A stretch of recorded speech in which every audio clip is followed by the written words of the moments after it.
ज्यावेळी अनेक राजे आणि राजवाडे हे मुघलांचे मांडलिक म्हणून त्यांचं अधिपत्य स्वीकारत होते, अशा काळामध्ये आई जिजाऊंच्या आशीर्वादाने छत्रपती शिवरायांनी शपथ घेतली स्वराज्य निर्माण करण्याची आणि 18 पगड जातीच्या लोकांना एकत्रित करत त्यांच्यामध्ये विजिगीषू वृत्तीचं रोपण केलं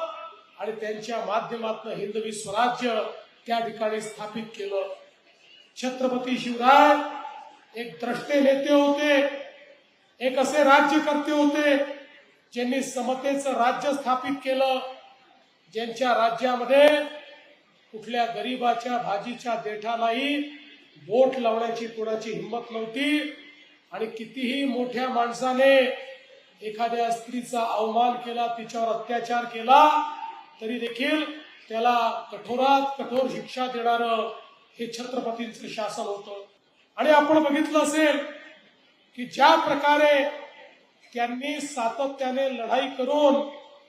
हे स्वराज्य तयार केलं, स्वराज्य तयार झाल्यानंतर ते छत्रपती झाल्यानंतर दुर्दैवाने फार काळ आमच्यामध्ये राहू शकले नाहीत, पण या महाराष्ट्रामध्ये आणि भारतामध्ये एक असं तेज त्यांनी निर्माण केलं होतं की त्यांच्यानंतर छत्रपती संभाजी महाराजांनी त्या ठिकाणी मुघलांना झुंजवत ठेवलं आणि जो औरंगजेब या महाराष्ट्रामध्ये हे ठरवून आला होता की आता शिवाजी महाराज राहिले नाही,